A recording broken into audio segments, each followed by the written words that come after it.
Ovada London BBC саламатсыздарбы. Элер алчыны спорт жаңылыктарымен таныштырып Эрмек Максутова. Израилде өткөн шайлоодо премьер-министр Нетаньяху утуп чыкканын жар салды. Пакистандын премьер-министри Имран Хан BBC менен маегинде Индияда шайлоо өткөндөн кийин тынчтык тууралуу сүйлөшүүгө даяр экендигин айтты. Окмуштуулар инфекцияларды бал менен дарылап, антибиотикти азыраак ичүү мүмкүн деп айтууда.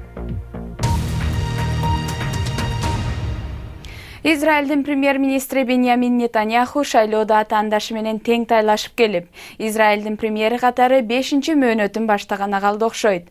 Нетаньяхунун Ликуд аттуу партиясы оңчол жана диний партиялар менен коалиция курашы мүмкүн. Ликуд партиясы мурдагы кол башчы Бенни Ганстын партиясы менен тең келе жатат. Өнөктүк учурунда Нетаньяху мырза паракорчулукка барган деп айыпталган. Ал бул айыптарды тек гана жала жабуу деп атап четке какты. Шайлоодо утуп чыккан Беньямин Нетаньяху добуштар саналып баштаганда эле өз колдоочуларын куттуктаганга киришкен. Айрымдар шайлоону ал лидер болуп тургандагы референдум деп аташты. Нетаньяху колдоочулары үчүн Израилдин коргоочусу болуп эсептелет. Бирок ондогон жылдар бою бийликте турган Нетаньяхуну коррупцияга аралашкан деп айыпташууда. Ошондой болсо да, израилдиктер аны жана анын оңчул коалициясын колдоп беришти. Мага израилдиктер 5-чи жолу өз добушун берип, кайрадан ишеним көрсөткөндүгү үчүн төбөм көккө жетип отурат. Мен бардык израилдик жарандардын премьер-министри болууга аракет кылам. Мейли алар оңчул, солчул, жөөт эмес болсун, бардык израилдиктер үчүн премьер болом. Нетаньяху соңку жылдары өзүнүн олуттуу атаандашы мурунку кол башчы Бенни Ганс менен таймашты. Шайлоонун жыйынтыктары белгилүү боло баштаганда, Бенни Ганс менен Нетаньяхунун партиясынын ортосунда байланыш бардай көрүндү. Биз Ганстан шайлоодо утуп чыгасызбы деп сурадык. Азырынча баары жакшы келет кандай. Биз соңку жыйынтыкты күтүшүбүз зарыл. Ошондон кийин көрөбүз. Президенттен эмнени каалайсыз? Биз эң чоң партиябыз жана ушунун өзү эле айтып турат деп ойлойм. Диний ишмерлер жана оңчул улуттук партиялар Нетаньяхуга жаңы коалиция курууга мүмкүнчүлүк беришти. Ушунун өзү Израиль саясаты оң жакка карай багыт алганын көрсөтүүдө. Ал эми тарыхта палестиналыктар менен тынчтык келишимине жетишкен солчулдар болсо, жетиштүү добуш алган жок. Нетаньяху мырза үгүт иштери учурунда Израиль суверенитетин жөөттөр жайгашкан батыш жээкке карай кеңейтерин убада кылган. Ал эл аралык мыйзамга каршы келет. Бул боюнча Израиль сынга да кабылган. Мындай кадамга палестиналыктар кескин каршы чыгышат. Анткени алар аймакты өздөрүнүн келечектеги мамлекети катары көрүшөт. Бул нерсе президент Трамптын эки тарап менен макулдашууга жетишүү тууралуу күтүүсүз планына туура келүүдө. Нетаньяху мырза балким саясаттагы өзүнүн чоң жеңишин камсыздагандыр. Бирок коррупцияга байланышкан айыптоолор менен ал көпкө созулчу да эмес. Премьер-министр Беньямин Нетаньяху шайлоодо атаандаш менен тең тайлашып келди. Бул жана башка орчундук кабарларды уюлдук телефон аркылуу интернет сайтыбыздан окуй аласыздар. Ал үчүн бизди bbc.com/кыргыз деп издеңиз. Индиядагы шайлоо башталар алдында Пакистандын премьер-министри Имран Хан BBC'ге эксклюзивдүү маек куруп, шайлоодон кийин эки өлкө ортосундагы чыңалган абалды жайгаруу үчүн сүйлөшүүлөргө даяр экендигин билдирди. Ал Пакистан Кашмир аймагындагы радикалдашкан топторду жок кылууга аракетин кылып жатат деп билдирди. Ошондой эле ал Пакистан армиясынын толук колдоосун алганын айтты. Имран Хан BBC дүйнөлүк кызматынын кабарчысы Джон Симпсон менен маек курду. Пакистандын премьер-министри Имран Хан бийликке келгенден бери бир топ кыйынчылыктарга туш болду.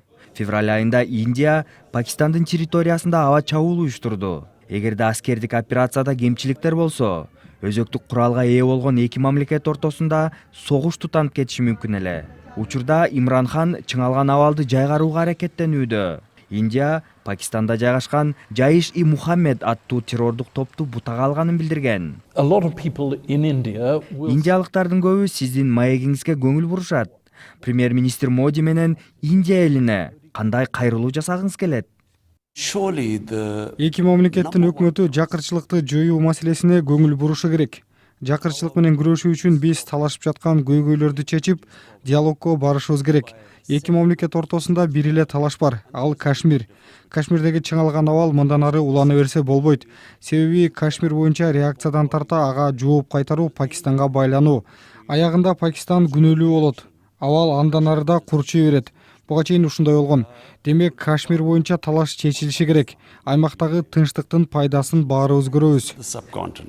Индиянын өкмөтү Пакистан террордук топтор менен күрөштө жетиштүү аракет жасабай келет деп айтууда. Мына мен азыр сиздерге интервью берип атам. Интервью учурунда дагы террордук топторду жок кылуу операциясы жүрүп жатат. Жаиш-и-Мухаммед аттуу террордук топту дагыбы? Ооба, Жаиш тобундагы. Алардын медреселерин колго алдык, топтун аракеттерин токтоттук. Куралчан топту жок кылуу боюнча чоң операцияларды ишке ашырдык. Топту жок кылууга эрк барбы? Эрк бар. Бул Пакистандын келечеги үчүн да маанилүү. Сырттан келген кысым барбы же жокпу, мындай куралчан топторду жок кылуу биздин кызыкчылыгыбызда. Пакистан өзөктүк куралга ээ болгон мамлекет экенин эске алганда, Индиянын февраль айындагы аскердик аракеттеринен кийин эки өлкө ортосунда согуш тутанып кетиши мүмкүн эле. Имран Хан Пакистанды аскердик жооп кайтарбоого үндөгөн. Катуу жооп кайтаргандан кийин абал кандай багытта өнүгөрү белгисиз болуп калат. Балким алар кайтып келип, Пакистанда дагы бир аскердик операциясын өткөрмөк. Анда Пакистан жооп кайтарууга аргасыз болмок. Элестетсеңиз, өзөктүк куралга ээ болгон эки мамлекет тиреше кетсе, бул жоопкерчиликсиз кадам.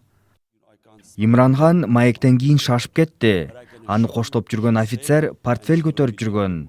Анда өзөктүк куралдарды колдонууга коддор бар экени белгилүү болду. Сиз көрүп жаткан BBC, эми күндүн башка кабарларынын тизмеги. Фукусима өзөктүк жай жайгашкан шаардын тургундары цунамиде жабыркагандан бери 8 жыл өтүп үйлөрүнө кайтууга уруксат алышты.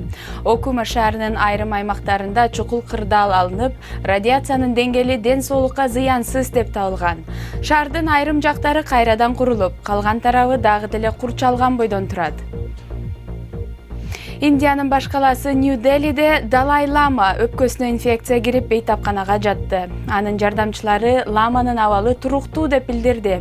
83 жаштагы Тибет динаятчысы Кытай бийлигине каршы көтөрүлүшү ишке ашпай калган соң 60 жыл мурун Индияга качып келген. Британ премьер-министри Тереза Мэй Европа биримдигинин лидерлеринен Британиянын биримдиктен чыгып кетүүсүнө берилген убакытты узартууну суранат. Британия ушул жума күнү чыгып кетиши керек. Бирок Тереза Мэй чыгып кетүү мөөнөтүн 30-июнга чейин жылдырууну суранууда. Мэй айымдын келишимин парламент кабыл алышы керек. Ал эми Европа биримдиги болсо узартууга макул болуп, бирок кошумча талаптарды кошоору айтылууда. Рио-де-Жанейродо күтүлбөгөн жерден суу ташкын болуп, кеминде 10 киши каза болду. Бразилиянын бийлиги өлкөгө чукул кырдаал киргизди. Риодо жаан-чачын көп болуп, көчөлөрдү суу каптап, унаалар жуулуп кеткен. 3 киши унаасынын ичинде каза болгон. Суучулдар тирүү калгандарды издөөдө. Шаардын мэри мындай жаан-чачын адаттан тыш көрүнүш деп айтты. Окумуштуулар биринчи жолу мейкиндиктеги кара туңгуюкту сүрөткө тартып алышты. Кара туңгуюк жер планетасынан 40 миллиард километр ырак жайгашкан. 12 жылдан бери 8 телескоптон турган түйүн эки кара туңгуюкту изилдеп келген. Алардын бири ушул экен. Окумуштуулардын айтымында бул таң калыштуу нерсе жөнүндө көбүрөөк маалымат чогултуп, алардын галактикадагы орду тууралуу түшүнүүгө мүмкүн болот.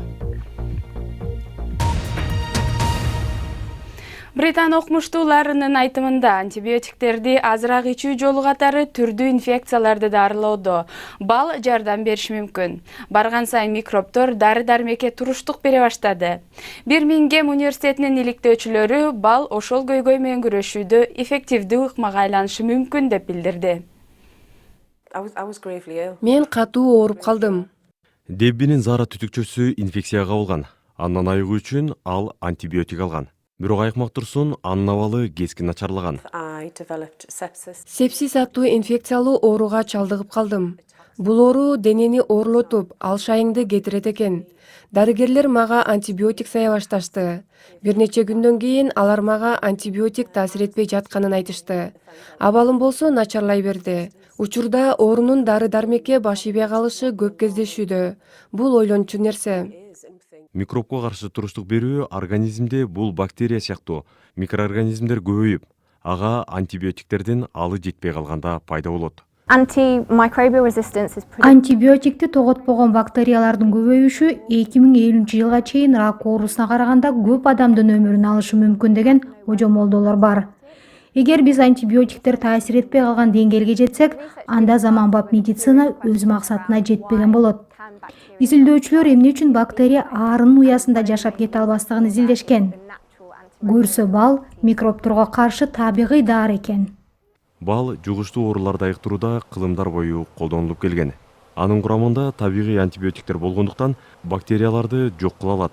Болгону бал жабышчаак болгондугу үчүн аны операция учурунда же жаратты айыктырууда колдонуу кыйын.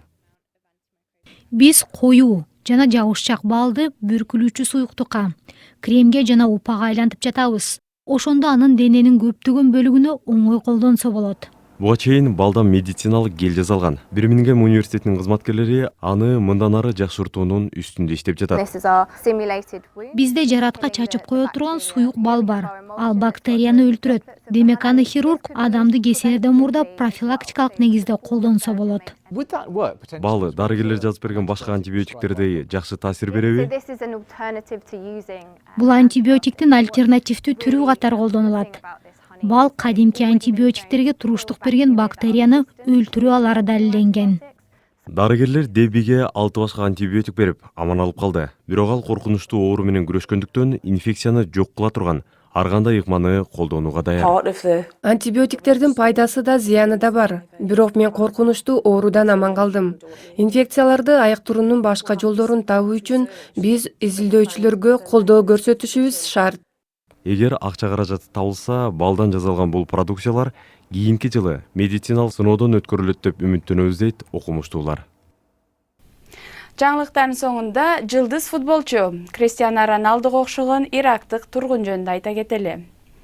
Өзү да футболду жакшы көргөн Бивар Абдулла түндүк Италияда жашаган Роналдодон 4000 километр ыраак жашайт. Роналдонун күйөрмандары аны көчөдө токтотуп, андан автограф жана аны менен сүрөткө түшүүнү сурайт экен.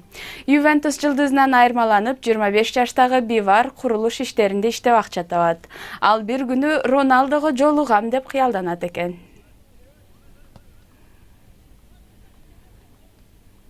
Бүгүнкү жаңылыктарды эске сала кетели. Израилде өткөн шайлоодо премьер-министр Нетаньяху утуп чыкканын жар салды. Пакистандын премьер-министри Имран Хан BBC-ге маек түзүп, Индияда шайлоо өткөндөн кийин тынчтык тууралуу сүйлөшүүгө даяр экендигин айтты. Окумуштуулар инфекцияларды бал менен дарылап, антибиотикти азыраак ичүү мүмкүн деп айтты. Бул жана башка жаңылыктар азыр интернет сайтыбыздын башкы бетинде турат. Дарегибиз BBC Кыргыз Check.com. Сайтыбыздан жаңылыктарды окуп, радиобузду да уга аласыздар. BBC жаңылыктарын Facebook, Twitter жана YouTube'дан таба аласыз. Сиздер менен мен Эрмек Максутов болдум. Саламатта калыңыздар.